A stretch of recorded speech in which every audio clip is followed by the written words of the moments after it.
quick question for Undersecretary Neil Johnson.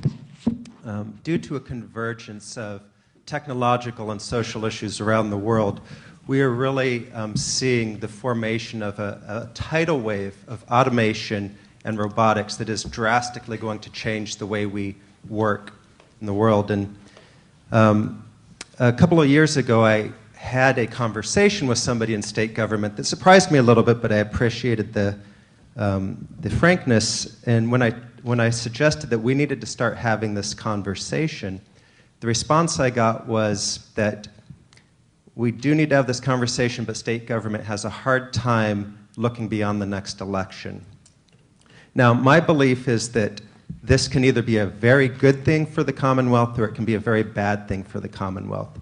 And I'm just interested in your ideas about how we can have a conversation about these issues that are complex and nuanced, that spans politics, that spans administrations, and really allows us to think critically about how to think about labor and economic development for not just the next few years, but for decades to come. Thank you for the question, because it is precisely a part of the kind of conversation that we are having.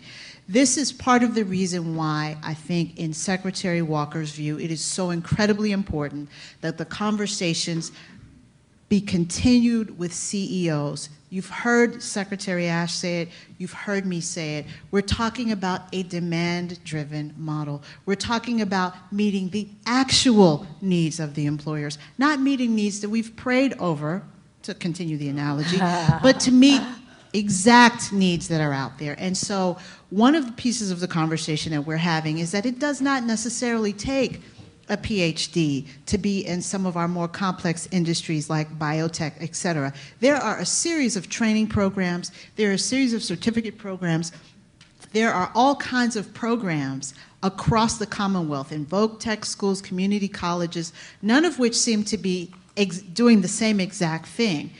But this is a part of the conversation that I know that Secretary Walker wants to continue.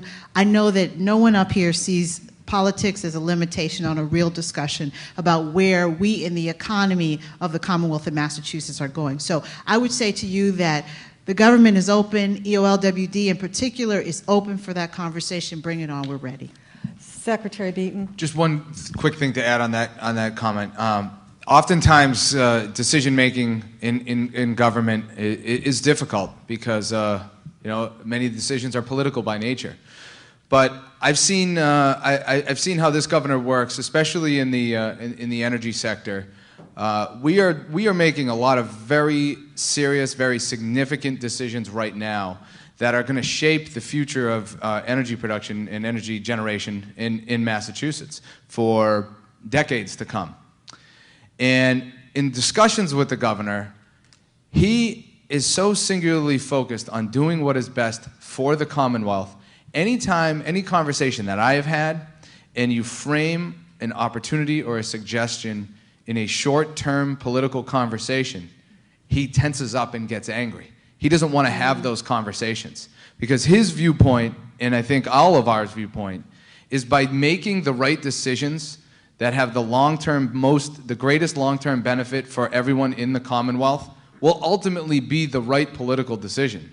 So by having that long-term focused approach on what is best for the Commonwealth, we can put away the next election. We don't have to talk about it in the context of the next election because we know we are making the right decision that is going to resonate with the masses.